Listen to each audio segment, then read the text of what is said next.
1 year ago, President Bola Ahmed Tinubu took office in Nigeria, promising renewed hope for the nation's over 200 million citizens.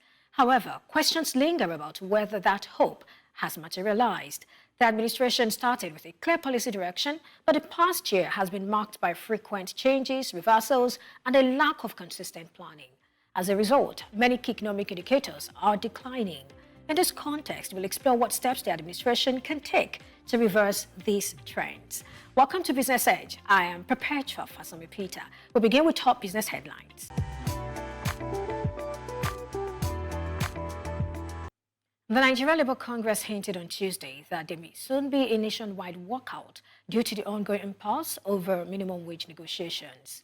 Professor Theophilus Ndubuako, the Deputy President of the Political Commission for the NLC, addressed at the conclusion of the tripartite committee on minimum wage meeting on Tuesday. Labour rejected the federal government's new offer of 60,000 naira, which was an increase from the 57,000 naira that had been suggested earlier. He added, quote, "As it stands, this government doesn't seem to know what to do, which means they need to tell the people that what the problem is. They should be transparent with us and tell us whether they have reached their wits' end." End of quote. There is no more place for us to go in this current circumstance, he added. Egyptian cabinet spokesperson Mohammed Al-Husseini announced that the government has devised a plan to gradually lift electricity subsidies within 4 years. During an interview with the Al-Merwas satellite channel on Tuesday, Husseini said that the state bears huge burdens for the electricity subsidies. The state has drawn up a plan to gradually lift subsidies on fuel and petroleum products by the end of 2025. He added, indicating that diesel will be outside the plan to remove subsidies. Regarding bread subsidies, Husseini confirmed that Egypt produces 100 billion subsidized loaves annually. And finally, Africa's economic growth is projected to increase to 3.7% this year and 4.3% next year, up from 3.1% in 2023. This is according to Akinwumi Adesina, the president of the African Development Bank, AFDB. Adesina expressed optimism that the bank can enhance infrastructure investment with support from the International Monetary Fund, IMF. He highlighted African economy's resilience amidst climate change, geopolitical tensions, global inflation, and rising debt. The FDB invested over $50 billion in infrastructure projects, and if IMF lends $20 billion, it could leverage $80 billion in new financial support. These are the headlines. We take a break now. When we come back, we'll bring you Market Watch. Stay with me. You're watching Business Edge.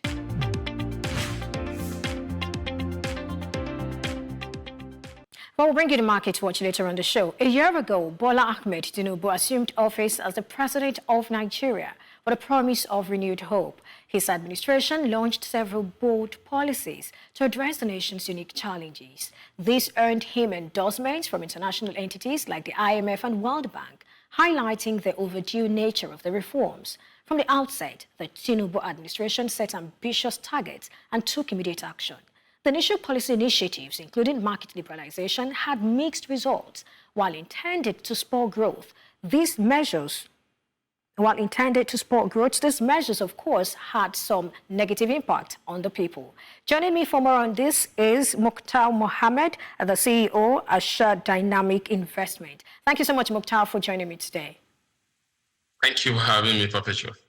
All right, well, it's been 1 year since President Bola Tinubu became our president. How will you rate the economy under his leadership? Well, if I have to rate the economy under his leadership, depending on how you want me to rate it. It's your thoughts. Okay. Yeah. Policy-wise, fantastic policy implementation, very poor. Monetary policies, full with a lot of policies. Some I saw today is this, tomorrow is that. I think I would say it has been filled with the good, the bad, and the very ugly. The very ugly, unfortunately, is seen more in the life of the people. The good is just the policies that are really good policies that ordinarily should move investors towards Nigeria, should attract investment, should attract prosperity on the land. In the long term, I said in the long term, but in the short term, it must be thought through not most of this policy is not policy that were thought through. If you look at the two major policies that are really affected them, the removal of subsidy and also the liberalization of the FX market. The bad is that government have earned so much revenue, especially the three tiers of government, federal, state, and local government, and yet the people have not seen commensurate increase in their lives. So for me, it's the good, the bad, and the ugly. All right, I like that you started with the policies. You talked about the liberalization of the exchange rate. You talked about fuel subsidy removal. We also have the reform committee, which was set up. That's for tax reforms and fiscal policy committee. We have that. We have some other things that were done. Talk about whether it is the introduction of several taxes or stuff like that. But looking at all of this, what would you say the success level or the success rate has been? And what are the things that probably hinder these policies, which you also said are actually good on the face value, just looking at it on the surface, they are good, but why are they not giving us the desired result? What is the problem? Said they are not thought through. I'll give you two of the major policies. You look at the policy in terms of liberalization of the FX market or floating of the naira or the value of the naira, whichever one you call them. You realize that were not thought through because they didn't look at the aspect of liquidity. I keep saying you don't leave your currency in the hand of market forces. They didn't have the liquidity before they liberalized that sector, and you could see the challenges there, and that's why the naira seems to be losing its way. And then they panic stepped in and they came up with a lot of panic measures, especially when the naira got to 1,900. They came out with a lot of panic measures that has also impacted negatively. One of those measures was they unbanned the bureau de change, and then we are now seeing what I call it banding or re-registering of the bureau de change. Ordinarily, they should re-register the bureau de change first, know the number of bureau de change you have, then how much you be given to them. But rather they went ahead and banned some, unbanned them, gave them FX. Now they are telling them to come and re-register all over again. Those are part of the panic. When you talked about the removal of subsidy, subsidy was supposed to go in June. They allow it to go in May. Unlike most of the president advisors have made us understand that it was not in the speech of the president. The president just decided to be so bold to make that statement that subsidy is gone. And without commensurate strategy on how to see how the policy will not have so much negative impact on Nigeria, knowing fully whether Nigerian economics is PMS-driven economics, because our movement from point A to point B from one state to another is always largely driven by transportation that has to do with PMS. He didn't look into that to see whether what can we do to alleviate the suffering of Nigeria, the CMG buses. Would they be coming on time? Before then, what are we going to be doing to market women? So those are part of the things that was not thought through, even if these policies were good policies. But again, they were not thought through carefully by the administration. All right, thank you. We'll take a break now. When we come back, we'll continue this conversation. Stay with us.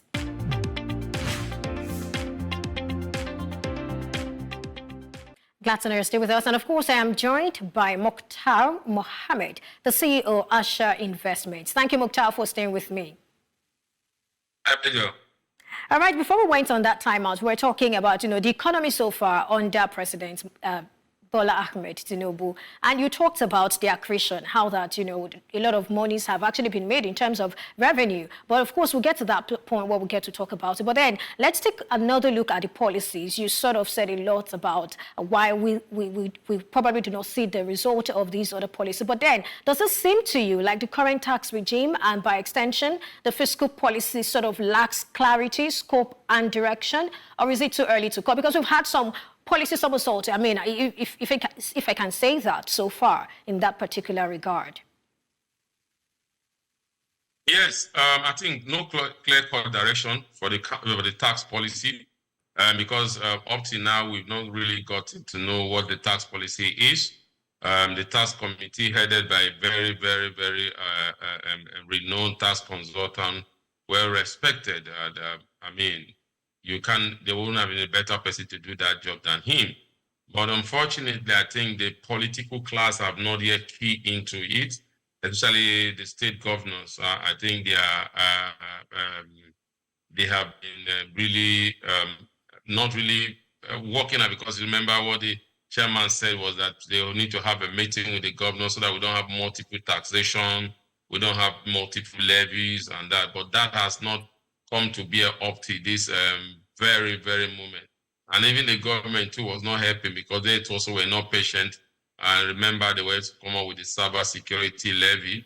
It was same, the tax consultant himself was kicked against that policy before it was withdrawn by the government through the CBN.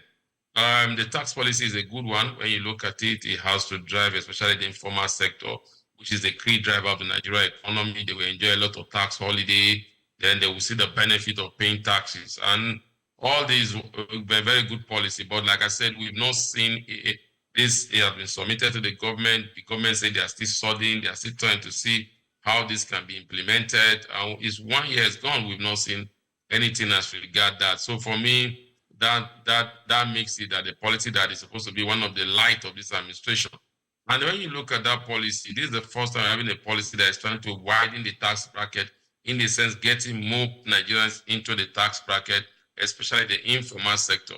But what we have seen before now is where we have the already taxed, more tax on the already taxed. But this time we are seeing a widening of it. We are seeing where businesses also are beginning to give concession, not based on who you know in government, but based on your in terms of output. And all these are a very good policy. But like I said, those policies have not seen the light of day yet. So we cannot really say, oh, the policy has kickstarted and we are seeing the results as it stands now.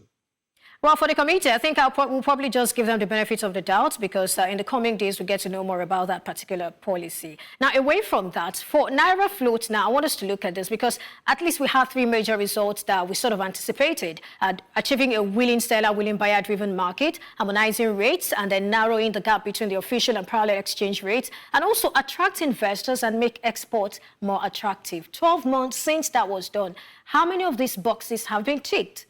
And what are the challenges, really, that are sort of, made this particular policy not to give us the result we anticipate? Yeah, I mean, those policies boxes have been ticked. I think you yourself know that you could answer it yourself. Let's start with widening of the tax, the exchange rate between the parallel and the official market. It didn't work. They tried to use a way of making it work where the official market moved to converse with the parallel market. I've never seen that before.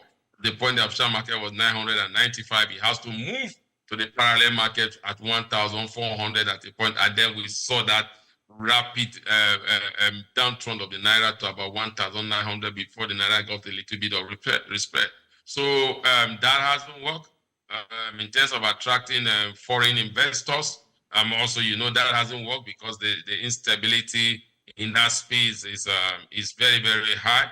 And once there's no stability, no investor wants to come into your economy. I think the third one you said what again?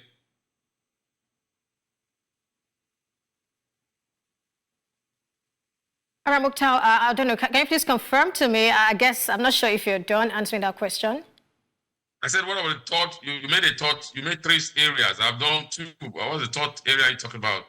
Okay, I'm talking about, I also asked about volatility persisting, really. I mean, we're talking about stability and all of that, but volatility still persists. Yeah, volatility persists because there's no liquidity. You don't float your currency without liquidity. And what it means is that you allow market forces to determine the rate of your currency. You and I know that capitalism is driven by profit. And once market forces can determine the quality, they want to go they want to make more of the profits than what they are putting in there. So I think what we've seen in the market is we've seen volatility persist because there's no liquidity. Market forces are there, and the retail end was really the problem, Perpetual. And up to now, that retail end of the market have not been adequately addressed. That's why you see the parallel market as it stands today. Now the gap is widening the more again, because the official market is about 1,333 as for the close of market yesterday, and the parallel market has hit 1,530. Those differences are there, and in the retail market. And now there's going to be more challenge in that space of the retail market because whether you like it or not, what they have just done, the CBN, to say bureau de change, we need to re-register is almost as the same thing that the MFLA administration used by suspending them. So now they have to re-register before they will begin to have access to FX. That also is creating a lot of distortion in the parallel market, and you continue to see that gap move because the SMEs do not have the time to queue up in the import-export window, in the autonomous exchange market. So they look at fast means of getting their FX and delivering their goods to their clients, and they go through the parallel market. And so we keep saying that the demand on the parallel market in terms of value may be low, in terms of volume may be low, but in terms of the number of people that ask to access that market, the demand is very high and the supply is very low. And so that space happened to be a space that most Nigerians believe more in than the official market. So the CBN need to do a lot, and to do that, they have to attract liquidity. And unfortunately, in Nigeria, there are three major ways that we attract liquidity. We attract liquidity either through foreign direct investment, portfolio investment, Nigeria in the diaspora, and then sale of crude oil. As it stands now, sale of crude oil, we are made to understand we have seen an up in that for about 1.7 million barrels. So we need to see that reflect in our bottom line. Nigeria in the diaspora, a product they are trying to put a product for them to be able to invest in Nigeria through using their FX that will boost the economy activities and bring down the naira to dollar rate. But up to now, there is no clear-cut modality on how that can work. Portfolio investors, like you said, volatility have not brought portfolio investors like they want, because no investor wants to enter the market at 1,500 and exit the market at 1,600, 1,700. They want to enter the market at when they know volatility is steady, there's stability in the market, then they will come in and be able to exit at that level they came in. That's how they maximize profit. So as it stands now, none of these are existing, and so it's a big challenge to the government. All right, I'm just wondering, is this, do we have to re-strategize? Do we need to, probably start all over again, review and all of that? But I mean, I have the whole day with you, not necessarily the whole day, but of course, I'd like you to please stand by while we get to my colleague in Cape Town. All right, so now we'll be joining my colleague in Cape Town, who is monitoring the election in South Africa. And women in top positions in the organization, so we would always cover. All right, Vuyile Sawula, thank you for joining me today. Okay, I'm not sure I heard you. Can you hear me?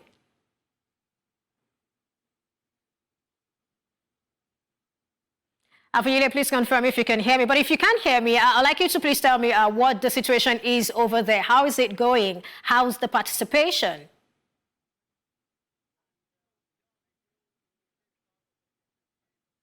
Well, of course, you can see that over there. The election has already started, and that is that's the situation report over there. And I hope that Vuyile will be able to tell us more. But you can see what's happening, and we see all of this just happening right there in South Africa. He's joining me from Cape Town. He will be telling us more about what to expect today. South Africans are voting today, and this is one election that so many people are really talking about. We're all going to see who is going to win this election. We have the ANC and we also have the other party. All right, if you can hear me, Vuyile, if you can hear me, I'd like you to go ahead, please. Can you hear me now? Absolutely, I can hear you. So tell us what's happening over there. So obviously, it's the national elections in South Africa, particularly here in the Western Cape, where, I started at one voting station in Edgemead, where the City of Cape Town Mayor Jordan Hill Lewis was casting his vote, then swiftly moved on to Kraaifontein, where the Patriotic Alliance leader Gayton McKenzie was just here a couple of minutes ago. The turnout has been reported to be quite good. Not a lot of people here in Kraaifontein to be particular, but there's some parties here. The Good Party is still here, and the PA is still here, and the Democratic Alliance also is still here. So the turnout has been quite good. It's been reported to be quite good. The queues are quite long in some areas of the province, but really just a breeze of quietness here in Kraaifontein in particular. All right, talk to me. What do you think? Is the turnout good enough looking at the numbers? I'm afraid if that is the number of people who are actually voting at this point in time. But talk to me. What's the number like? What's the turnout like? And what are the people saying? Well, the people are quite confident, that, this voting cycle will bring some change in South Africa. I mean, there's a lot that's been happening in the country for the past 5 years, even the past 10 years with stuff like the COVID-19, getting over state capture and so forth. So the people in the country are quite confident. They want to vote for change. Unemployment is at its highest. Healthcare services are also, service delivery, in fact, is at a low. So people are quite confident. The turnout is looking great. I will be heading over to Cape Town, to the CBD, to, report live from there more, to see people and speak to more people and see, what the turnout is like that. But in the two stations that I've been in Edgemead, the turnout was particularly high. And here at Kraaifontein, not the highest, especially after the leader of the PA, Patriotic Alliance, Gayton McKenzie, left. He left with the swamp of his people. And now it's very quiet. The voting process is quite smooth. People are being able to vote at ease. So that is the current status right now. But I will be obviously reporting from other stations, also keeping you, that side, informed on what's going on here in South Africa. All right, so after voting, what next? Well, obviously, after voting, we wait for the results to see, which party has done well and so forth. So people are quite optimistic. Obviously, people are rooting for their particular parties.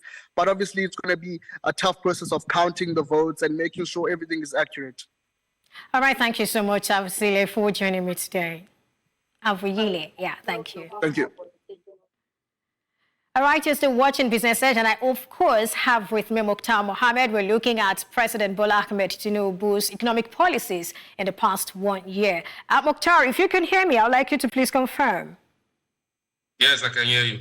All right, that's quite interesting. I mean, that's South Africa's election. And I think we also have Gospel or Bella right here. Thank you, Gospel, for joining me today. Thank you for having me. Good morning. Good morning to you too. Well, Gospel, we've been talking about President Bola Ahmed Tinubu's economic policies in the past 1 year. And I would like you to just tell me what you think, really, looking at the past 1 year. What do you make? Do you think just talk to me. I don't want to put words in your mouth. What do you make of the economic policies of this particular administration so far? Well, my very simple yardstick for, measuring the impact or, scoring an administration is the quality of life of the average Nigerian person and the average Nigerian business better off for it. And that's a capital no as it stands right now. All right. So whatsoever your conversation looks like in terms of what you come out to say that you're doing policies and all of that, if it's not yet yielding fruit, then you're not there yet. You're not succeeded yet. All right. And in the context where we live in, our results are the only ways people can really attest or attribute to the success of your policies or the effectiveness of your policies. So if you look at it from that angle, it's of course not there yet in any way. It could be better, but it's not there yet.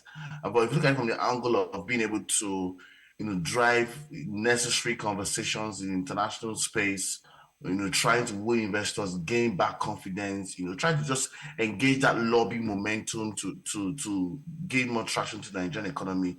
The current administration has really done well in that space, all right? And we're beginning to see those early interests and commitment. But then again, from the people's angle, from the real sector angle, from the all of those key development metrics, it's still been a work in progress, and unfortunately on the downside of that. Okay, I'd like to take you on the early interest and commitment you talked about. I mean, we've seen this interest, we've seen these commitments, but have they actually, materialized? Have they actually become real, or do they still stay at, some form of commitment? Yeah, they of course haven't materialized yet. I mean, at best you say they are still in a work in progress. I mean, safe to say that during the last administration, there was a drop in that level of international commitment when it comes to Nigeria, investors' confidence and all of that. So there's been that lobby drive by the current administration to bring that back. All right, but that's also not to say that they're taking all the boxes right. They are not yet taking all the boxes right. I'm trying to say that they're trying to gain the confidence of the international community back into the Nigerian economy. However, our economy is really crippled. Inflation is really high.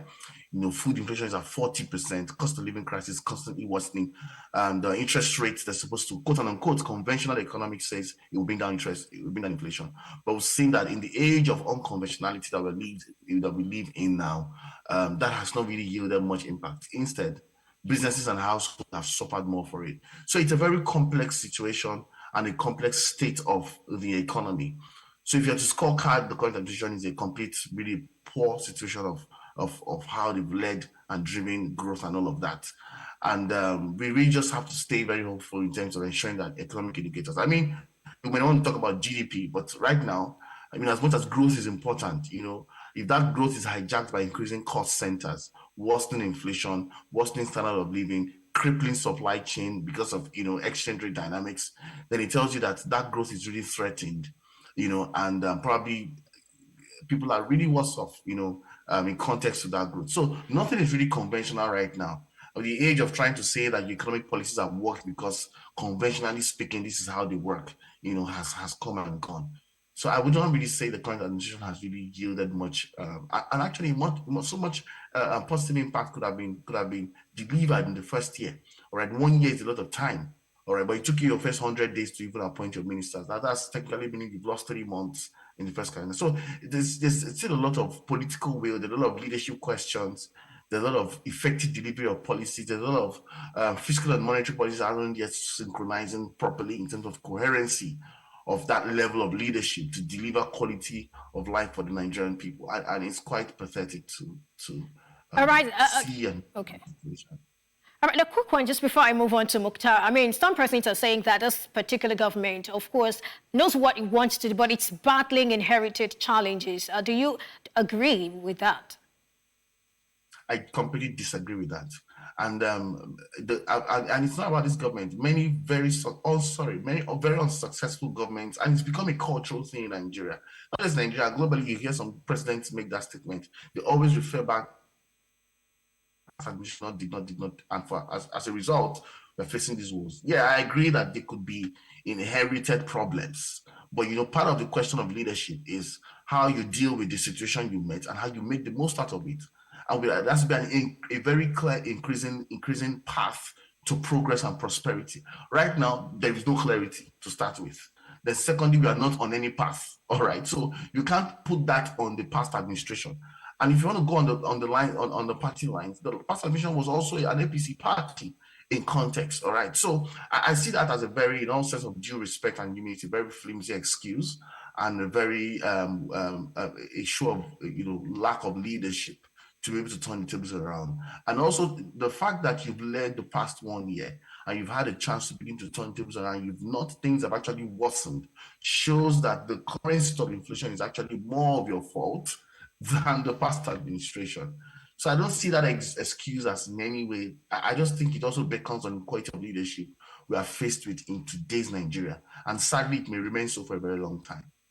All right, that's quite sad. Mukhtar, I mean, the CBN's monetary tightening policy so far, we've seen MPR rise to 26.25%. We're also seeing CRR rising to 45%. And this is clearly damning for businesses and, of course, output growth. And we know the CBN has actually acknowledged this, saying it's a trade-off. Is there still, enough headroom for the CBN to maintain its hawkish stance? And, what could be the consequence if this continues for longer?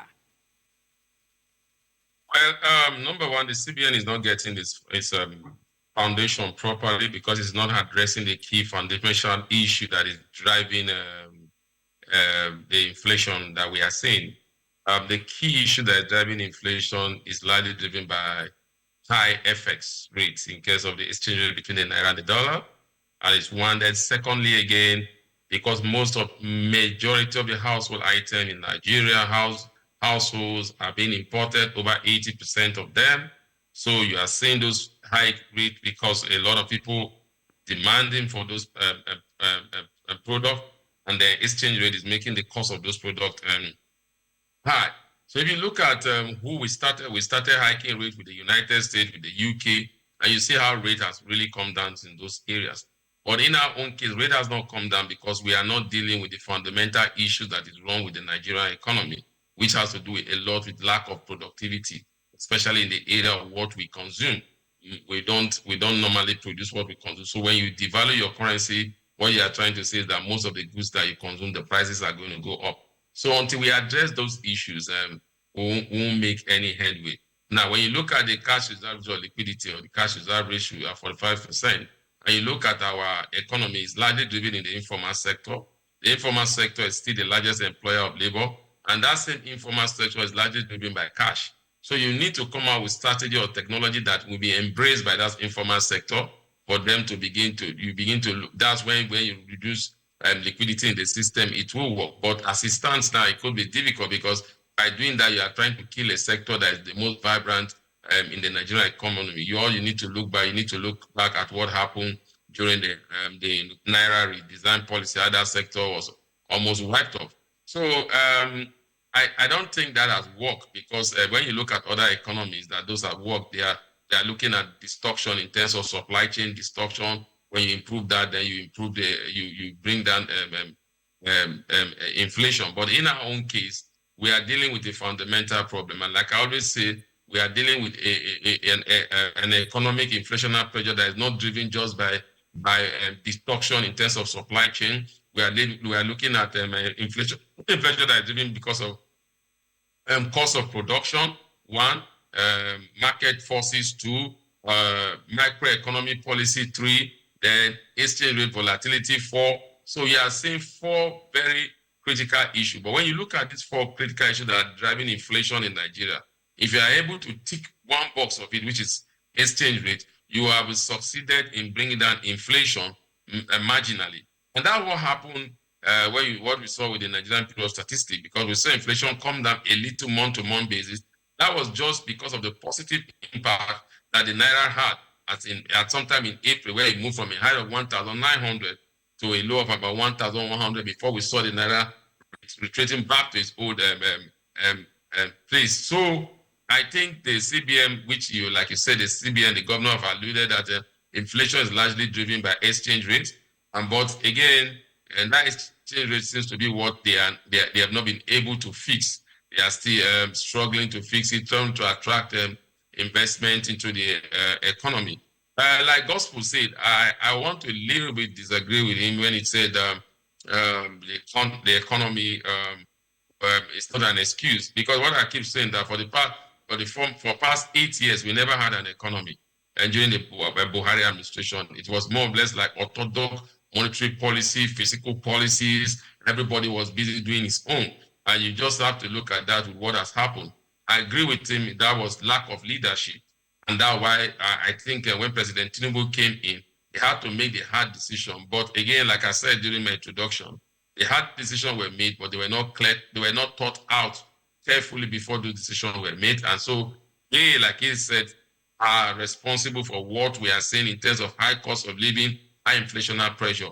But again, you look at it the other, they had to do that because the previous administration offered Nigeria nothing in terms of economic policy, directions, or ways where they want our economy. So they have to come in, and it's more or less like the foundation was not there. They are trying to lay the foundation now. So they are really in a very hard place.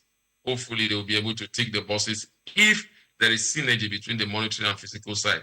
As it stands now, it seems to be that the fiscal side comes up with policy, the monetary side comes up with policy. No one is trying to look at which policy is affecting the ordinary Nigeria, and then try to come up with what would reduce the impact. So rather, what we see, the fiscal side is always interested in how to make profit. The monetary side is interested in how to bring down inflation, how to stabilize the market. And so we are having two people going in two different directions. And I think that has to do with lack of leadership and the most part of it, fear and panic.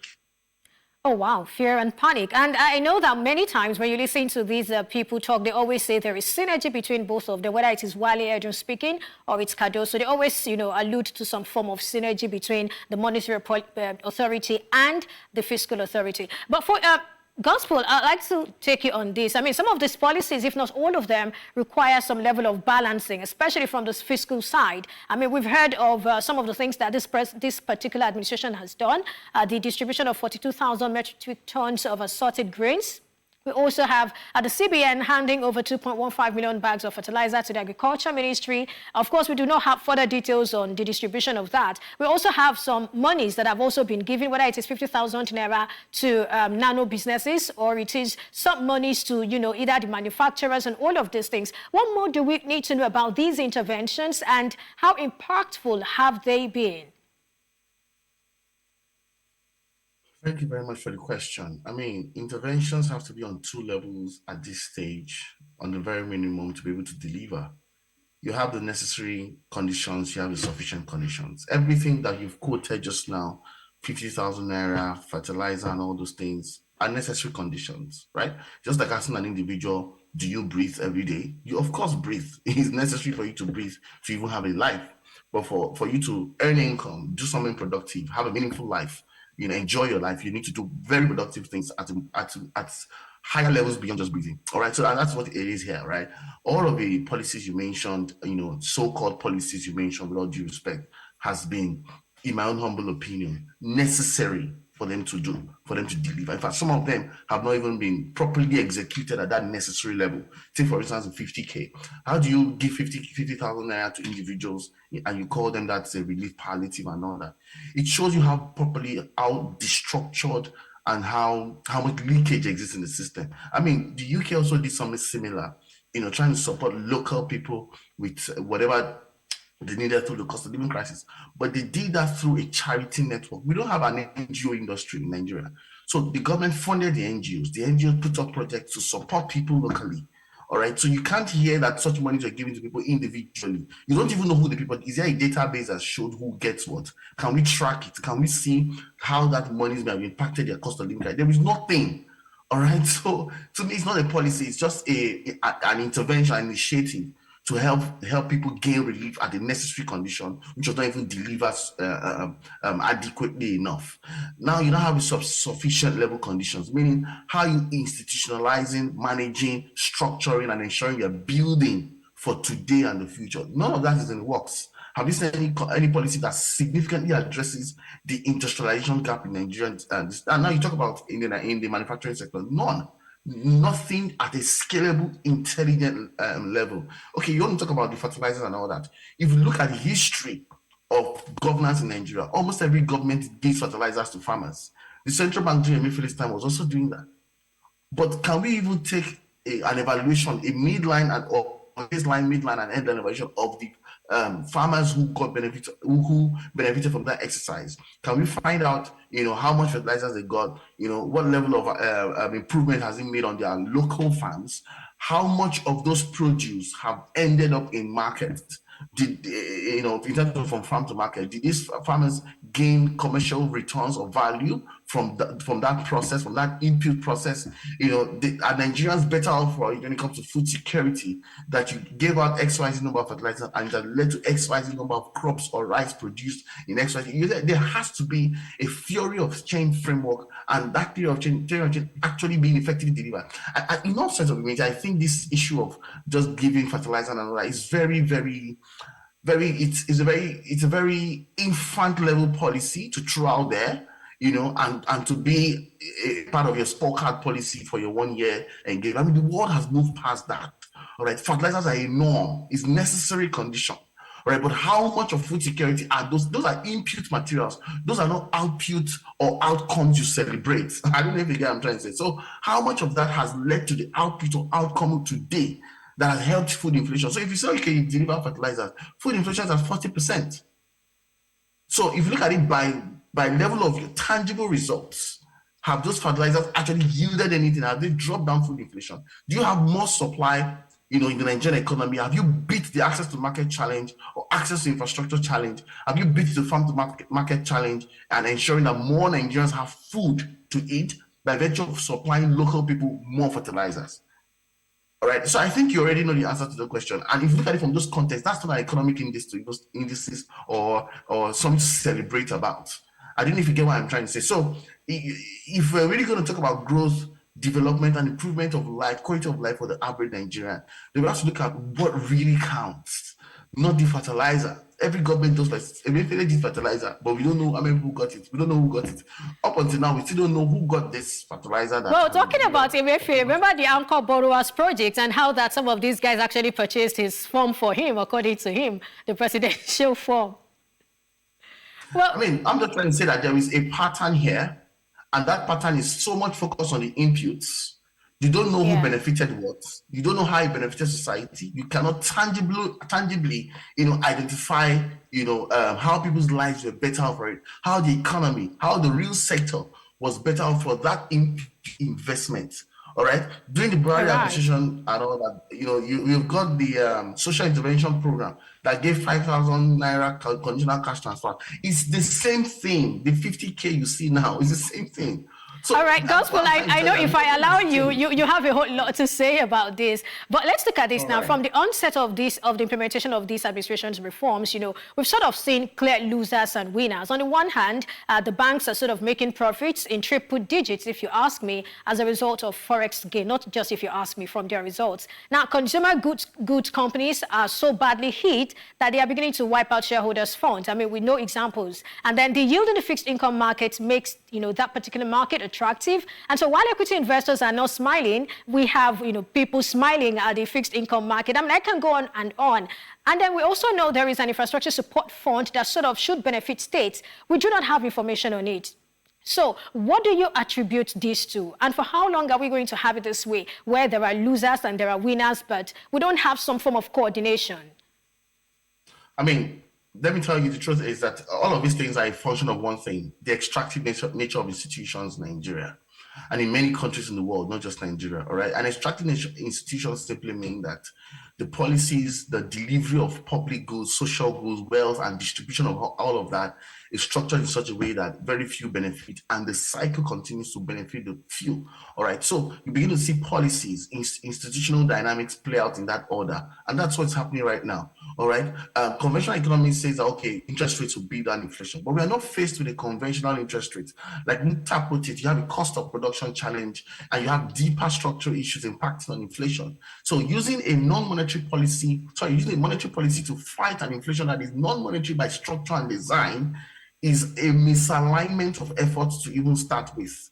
So you don't expect, because even in the UK, inflation has dropped, but the cost of living is worsening. So that's to tell you that the type of inflation we are dealing with right now is a non-linear or non-conventional type. And that's what you see in many other sectors. Interest rates are empowering financial markets, but stakeholders and equity investors are really struggling because the real sector is constantly crippling. And all of these permutations have been done by world-renowned analysts, and it's such that the wave of growth and development we are facing right now is empowering some markets over some other markets. So the truth is that that dynamics is further worsened in volatile economies like Nigeria, where you even have a leadership problem.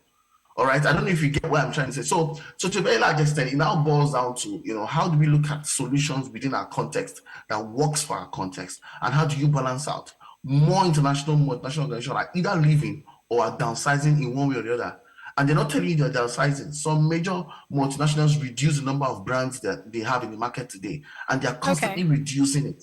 All right. So, I mean, I think the results are really glaring when it comes to the economic scorecard of the current administration. All right, thank you so much, Gospel. I'll need to take Mukhtar right now. Mukhtar, I'd like to get your thoughts on that. Is it okay the way we have it? I mean, we have policies and we're not seeing the impact across the board. It's just some persons, taking advantage and some other persons taking the heat. Do we need to strike a balance here? What do we need to do to ensure that, we feel this impact across the board, the real sector, the ordinary Nigerian? Well, like Gospel said, in every capitalism is all about opportunities, and opportunities will not always come for everybody at the same time. Like you said, there was once upon a time the banks were struggling, the manufacturers were doing well. Once upon a time, the banks are making huge profit because of FX revaluation, and then the manufacturers are suffering because of payment in those FX revaluation. Once upon a time, the capital market was beavored of activities, saw equity moving on all-time high.